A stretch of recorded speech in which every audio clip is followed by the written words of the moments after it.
Yeah, I have no idea how to like begin this video. I mean, I'm looking now and I'm like, I need a haircut. Like I wore a hat all day, and yeah, it's just I mean, it hasn't been this long since I think I was like 10 years old, and I've been kind of more or less intentionally growing it out over the winter. But now I'm just like, I mean, I've kind of like trimmed it periodically, um, but now I'm just like looking like a like a Scandinavian like a like Scandinavian peasant or something like that.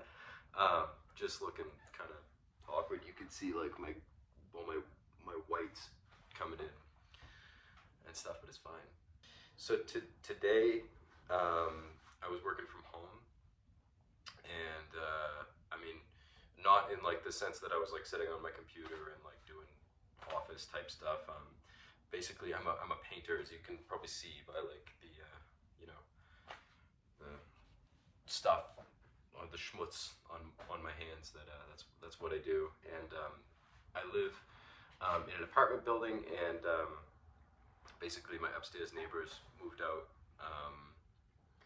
a couple months ago now, and so my landlord has just asked me to do like a repaint in there. So basically, I just my commute was just like walking up the stairs, and it was nice. It's been pretty nice to do that these past couple days. Painting painting is one of those trades that it has like a stigma attached to it. Like there's this idea that painters are just an unscrupulous bunch, that they're kind of a bunch of alcoholics. And having been a painter at this point for almost 5 years now, just about 5 years, that's kind of true. Uh, I'm not an alcoholic, but you meet a lot of painters who are. But nonetheless, I don't know why I included that, but I really enjoy what I do, and it's a really good, um, productive avenue for like kind of a very like an attention to detail that I've always had, like very fine details. I really like that. That's part of my job, and part of it is also like how you sequence things, and part of it is how you structure your day. And at this point, I'm like a subcontractor. I normally work for a contractor, but I'm kind of trying to branch out and work on my own a lot more, and kind of trying to start my own business. And Yeah, I really enjoy painting houses. It's more often than not a pretty fun and pretty gratifying job for me. So you notice behind me, I have like a whole rack of guitars and stuff. There's actually an auto harp there on the end, and I've got a banjo over here in the corner. Just kind of a like a cheap old K banjo.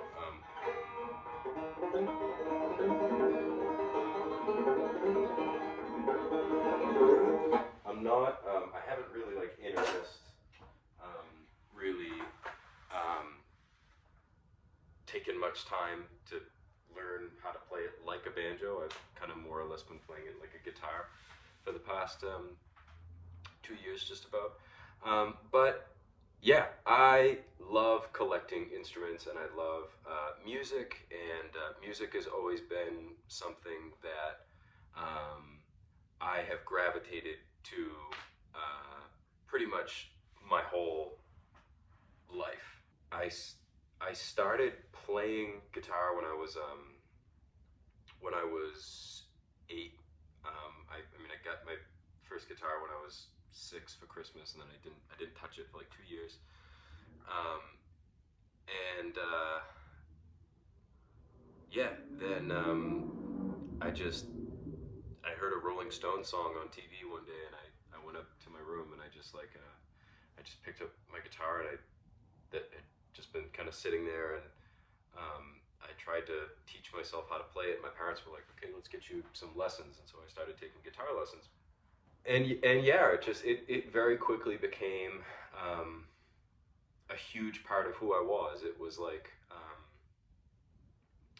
my thing. It was my thing. You know, I feel like when you're a kid, you always have like your thing. You maybe even like I think as an adult, you have that. And yeah, for me, that was and is like playing guitar and making music and stuff. You know, I kind of get picked on when I was younger, and it sort of felt like no matter what people said about me, no matter how people might have said or done unkind things to me, um, that was like, okay, you can't touch that. Like I can do that, and like you can't take that from me. Um, it was at times hard for me to make friends. And I was pretty shy. I was kind of odd, um, and that was always like my friend. You know, like my guitar was always like, yeah, it was always there for me, and it will always be there for me now, even. So it was rare that I would play in front of people, but when I did, it was like this whole. I received a lot of praise because I was very passionate about it, and I think people saw that, and I really took to it, and people, would say, yeah, you should do that more often. You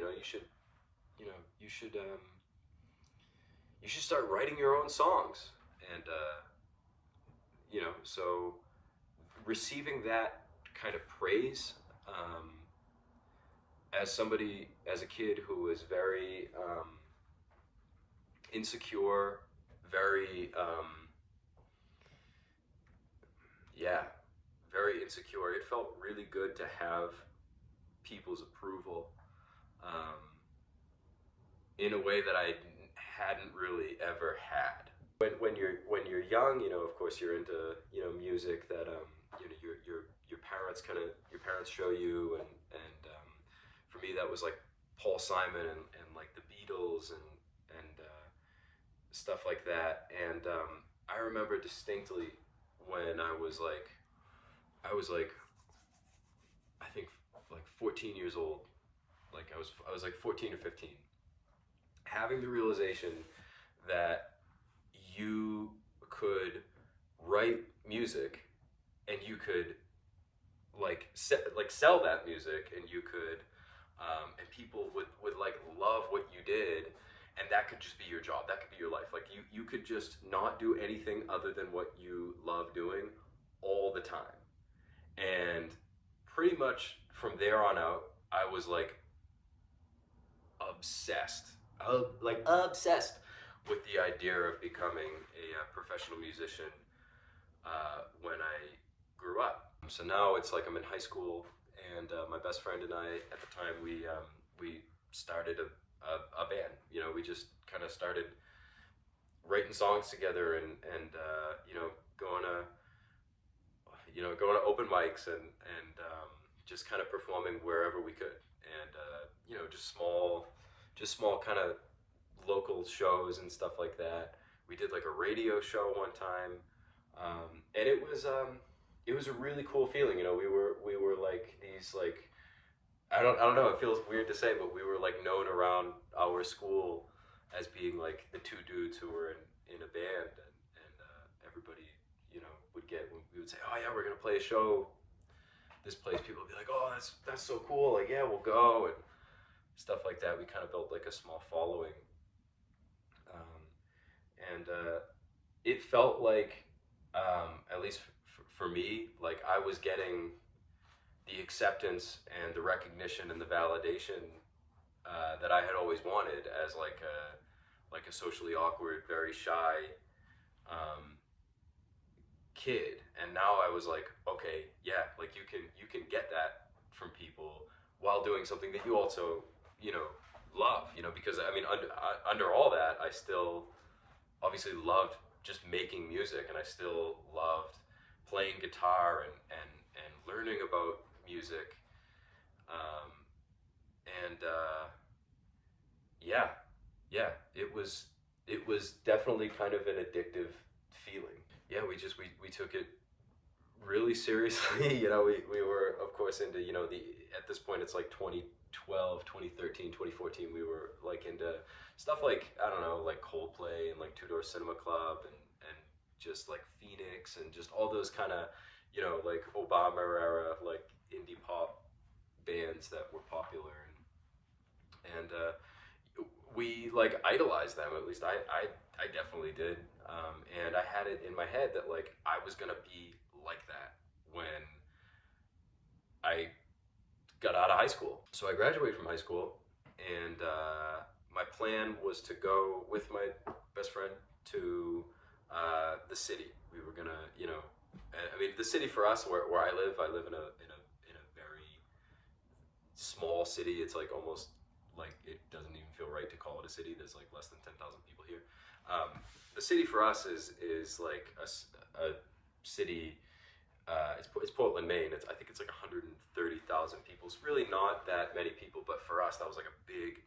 That was like a big deal for us, and so, um, yeah. So we went to a community college in the Portland area, and it very quickly occurred to me that being in school did not really interest me really like at all. I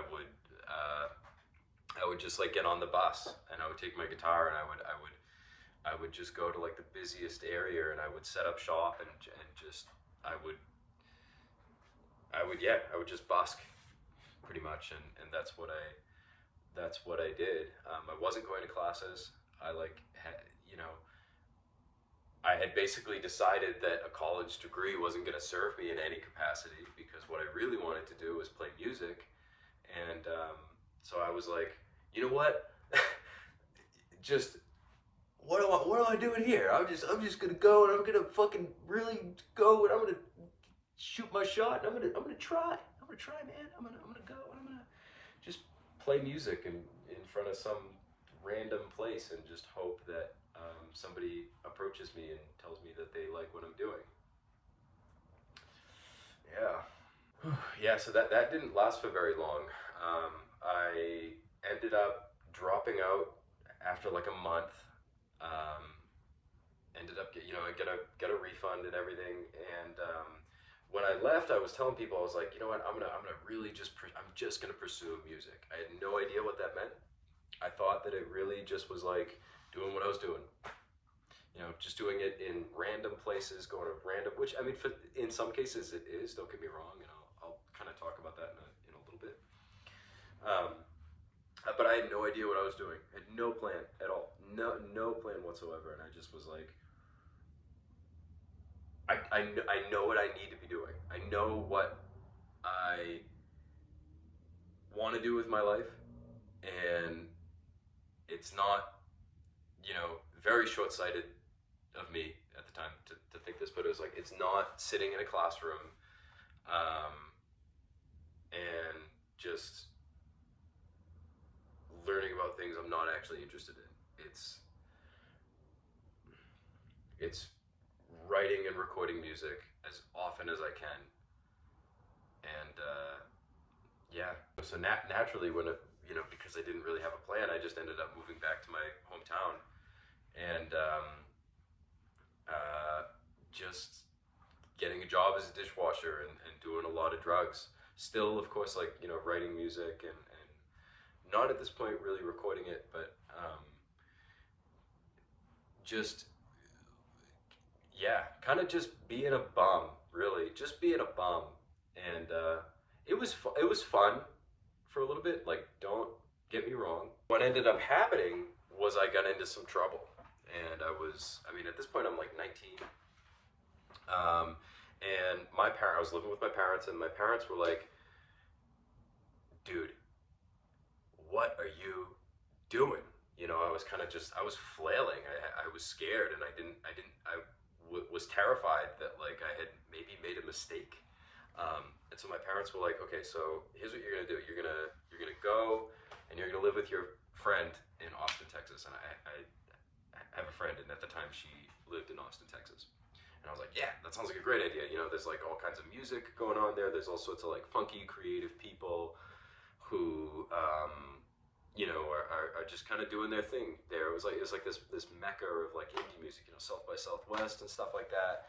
So I was like, yeah, you know what? I'll go, and I'm gonna. That's where it's gonna happen for me. That's what's that's where I need to be. Again, like no plan whatsoever. I'm 19 years old, flying by the seat of my pants, and I get there and I don't get a job. I just do the same shit. I take my guitar, I get on the bus or I walk, and I go into you know, kind of the downtown area in Austin, and I just kind of busk, and I just talk to homeless people and hemorrhage money on on a daily basis. I was smoking like a pack a day cigarettes at one point, unfiltered Lucky Strikes, not for the faint at heart, but definitely for the faint of lung. And yeah, man, yeah, like my college experience, that did not last for very long. Um, for a few different reasons. It just, like, my friend was probably getting sick of me just kind of like sleeping on her couch and just being a bum, just being just a right bum. At this point, you might be wondering, well, what, you know, what happens, you know? And so what I do is I do what I know, and I move back to my hometown, and I get a job as a dishwasher, and I start doing a lot of drugs. Of course, like in you know, the meantime, I'm still like I'm playing music, um, you know, playing shows and stuff. I'm just like these random like little kind of local venues and stuff. I'm doing open mics and things, and I eventually like I recorded an album that's out there somewhere, um, and you know, I think back on it now, and I think that's some of the like that time of my life. I think is some of the best music that I've ever written. Um, and yeah, I moved into an apartment um, with a friend of mine, and yeah, just kind of continued that like bum lifestyle. You know, just working a job you don't really care about, like just kind of doing a lot of drugs. Um, yeah, just being 20 years old and like a low key piece of shit. You know, like that whole thing also was not sustainable, and I eventually, you know, I recognized that, and you know, tale as old as time. I met a girl, and we decided to basically move very far away. We just both wanted to get the fuck out of here, and yeah, we ended up moving to Portland, Oregon, and that was pretty much like my idea because because I was like, there's funky, creative people there. Like, let's go and see what's going on, and and so we did, and this is where like I had my first like really humbling, you know, experiences when it came to the idea of like pursuing music as a career. So we get there, and the first like couple months that we're there, I'm sick as a dog with Lyme disease. I'm not working, basically, you know, living off of the savings that we had. Um, and then, you know, you know, start playing some open mics, meet some people, end up playing some shows in bars and stuff, and house parties and things. And you know, I get a job at a at a pizza restaurant, and I meet this lady, and come to find out, she was like a professional musician, and she was in a band that I had like heard of, and I was like, what? Like that's you? Oh wow. Um, and I was just so excited to like finally have somebody to just like kind of like pick their brain about what this life entailed. One of my questions was like, well, you've played at Coachella, like um, you've gone on tour, like you're signed to a record label, like what do you what are you doing making pizza? And she was like, well, even if you do those things, you're gonna need a regular job. Like you're gonna need to do that unless you're like, and these I'm obviously paraphrasing, but like, her whole point was like, unless you're like astronomically famous, or you're like independently wealthy, or you have like familial wealth, um, you're gonna need to get a regular job, dude. Um, and I found that like just yeah, that flabbergasted me completely. It was like this idea of what a professional musician was supposed to be. At that point, was kind of like, um, yeah, it was kind of like, oh man, this is actually like this isn't. Um, so you're telling me that's not all you do all the time? So at this point, I had recorded an album, and I had released some random music on like a Bandcamp, and it caught the attention of a very small startup record label in Italy, and they ended up contacting me and saying that they liked my music, and that they wanted to kind of bolster their roster, and that they wanted to release this unreleased album that I had told them about, and they were excited. I was excited. It kind of was like, yeah, cool. Like this is going in the direction that I kind of want it to go. Long story, very short. I ended up leaving Portland, and moving back to my hometown, and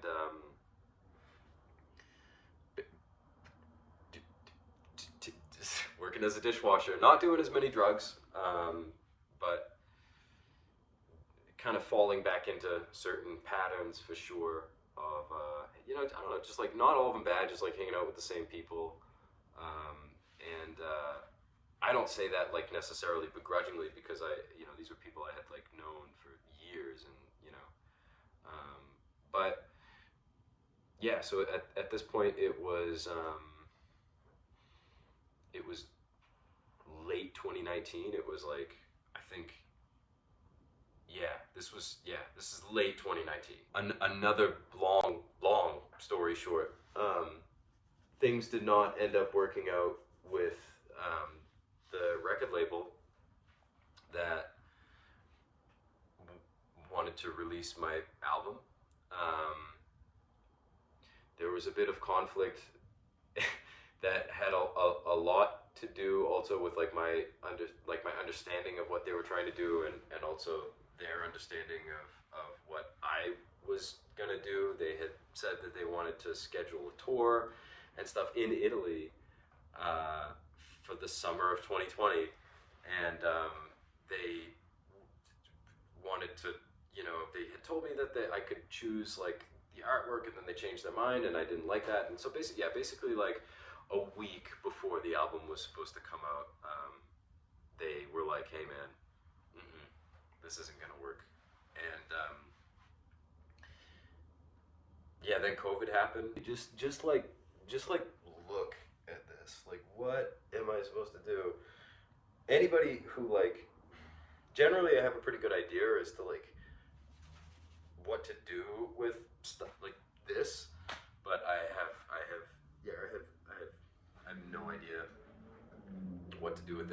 Anybody who has any suggestions, please feel free to make them. Yeah, so this is gonna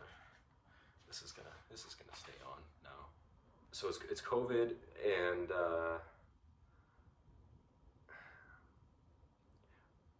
I recorded another couple albums just like on my computer, which I had been doing at this point for a while, and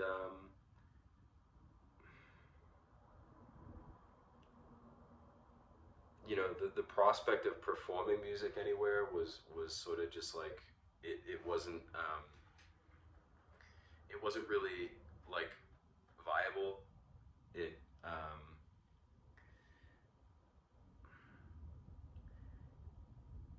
the idea of what I wanted, I guess, for a number of different reasons,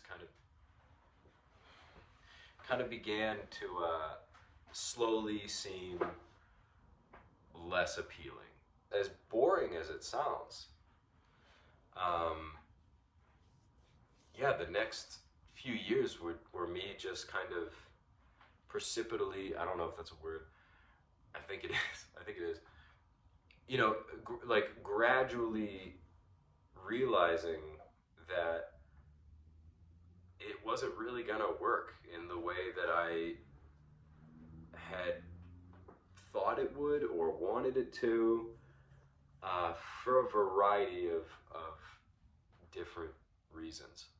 Like first of all, like self-promotion was never something that I was good at. It was never something I was comfortable with.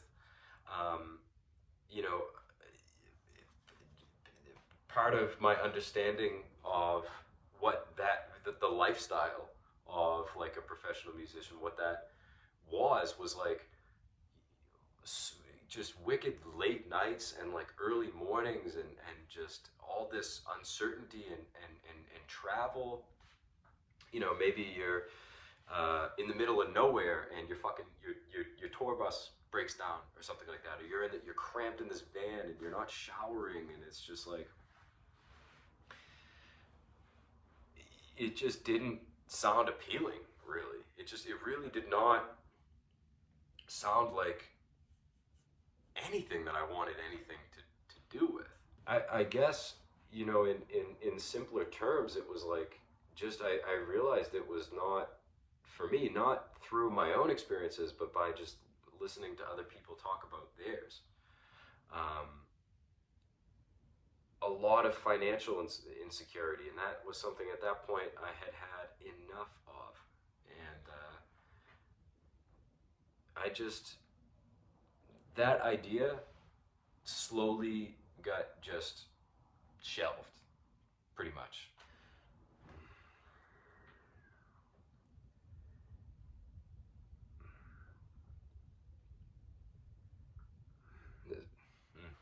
Some sometimes you need something to get you out of bed in the morning. Sometimes you need um, an idea. You need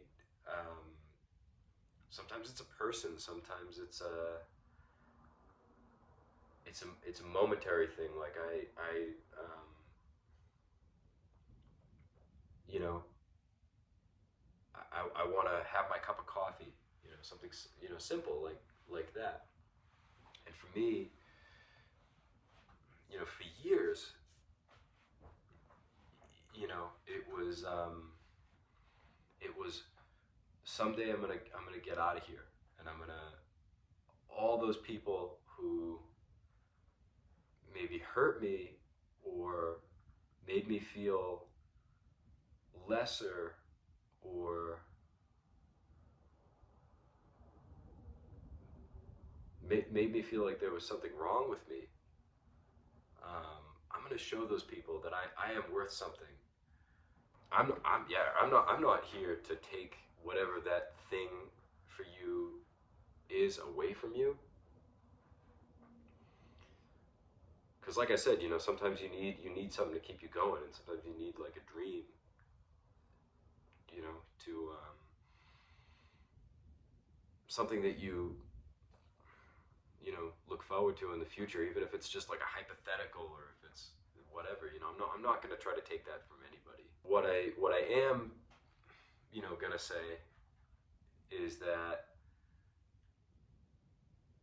it's okay to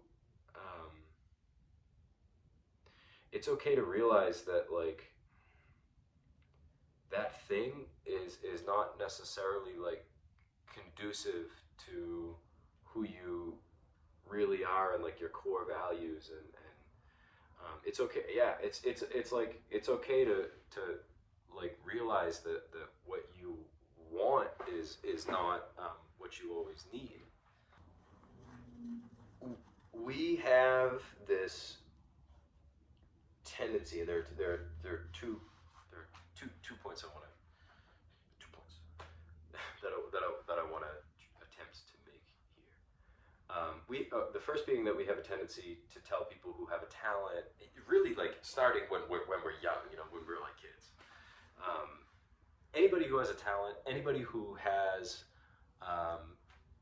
any sort of fascination or interest or anything like that, we tell them, you should try to find a way to make money off of that. And I think that what that's doing is, it just is creating, it's, well, what it is like, it's like a, I feel so, like, pretentious saying this, but it's like, it is like a very hyper capitalist idea that, like, anything that you do can and should be commodified. That's like fucked up in my mind. The second thing that I want to say is that we have this really, like, kind of, I've noticed this, like, prevailing narrative around this sort of thing, oh, well, what, you couldn't hack it in the city, so you returned to your hometown with your fucking tail tucked between your legs because you didn't have the gumption, you didn't have the stuff to make it in the big time. You're a fucking loser. That just doesn't help anybody. That isn't helpful, because really, what can happen, and this is what I don't like about it. Like, what can happen is that you can find yourself at a point where you have a moment of realization that the thing that you have idealized and the thing that you've wanted your whole life, maybe, or, like, it's become a part of your identity, you can realize that thing is not for you. You can realize that, hey, I actually don't have what it takes, and I don't want to have what it takes because it's antithetical to my being. It's purely just, like, not. I'm sorry, I'm getting, like, emotional right now, but, like, it's not genuine. It's not a genuine reflection of what I value. It's not who I am. It's not for me, and that's fine. That's totally fine. You can have moments like that, and that's a good thing.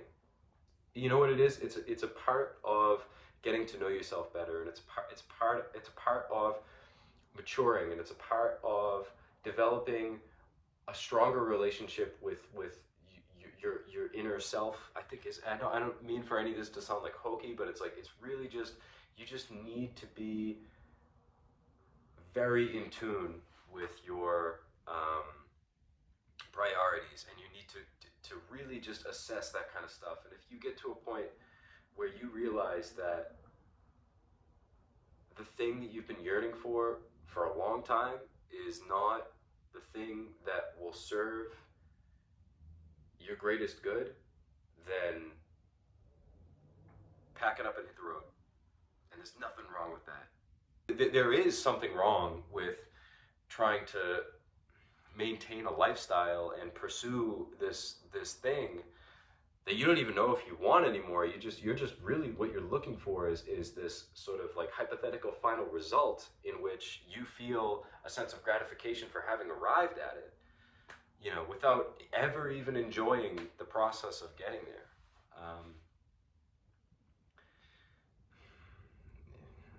Yeah. So I still make music. I still release music. I still record music. I still do all that. I still collect instruments. I still I still do all that stuff, and music is still a huge part of my identity and a part of my just the way that I interface with the world. Um, and nobody can take that from me, you know. I get home from work some days, and I'm just like, I need an instrument in my hand. You know, I need to do something. Um, you know, and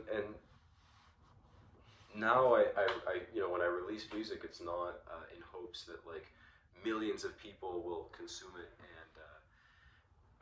and enjoy it. Really, it's mostly like cataloging at this point, and it's there for people who I love, who want to listen to something that I made. You know, if it speaks to them uh, throughout their day, you know, it's about that. You know, it's a lot. My relationship with music now is um, is a lot healthier than it was when I was younger. You know, when I think back on when my relationship with music was like the healthiest, I think it was when I was like a kid and I was like just kind of first picking it up and um, having fun with it. And I've realized like now like you know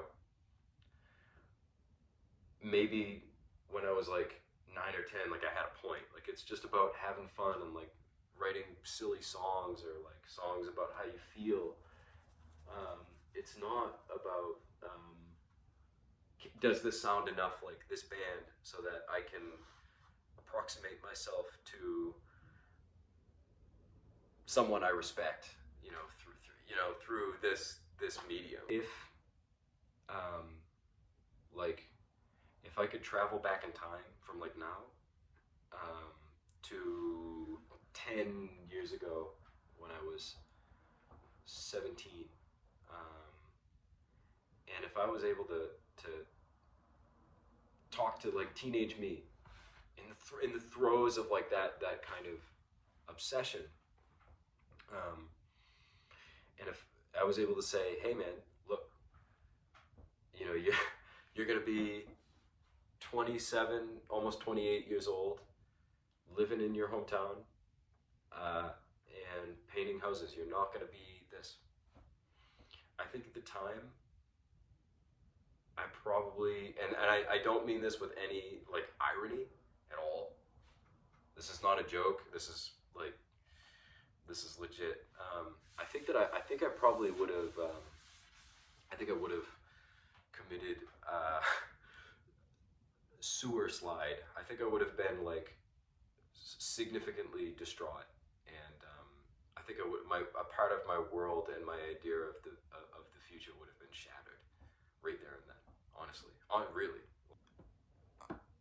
I am not saying that if it's your dream or if it's your goal or whatever to to play music professionally and go on tour and sell records and things like that's bad. I'm not trying to say that that is wrong, that is something that you should not do, um, or that it's stupid. Even if you have a dream in general, if your dream, okay, if your dream is like, I am going to start a theme park for autistic dogs, like, more power to you. First of all, like, don't listen to anything that I'm saying. Pretty much, if you really feel that something that you create is worth being broadcast on like a massive level, and that the world is genuinely better off with what you create in it, and that I get like if it's like I just gotta show this to as many fucking people as possible. I gotta get this out of me, and I gotta just scream it from the mountaintops, then more power to you. Really, more power to you. And just all I'll say is, I guess, be very like aware of, you know, where that ambition is coming from. You know, like is your ambition coming from a place of like, there is something in me that I need to get out into the world because I believe in it and I think it's worth hearing, uh, or whatever, reading, seeing, doing, I don't know, you know? Or is it somebody along the way made me feel like I wasn't enough, and somebody made me feel like who I was wrong.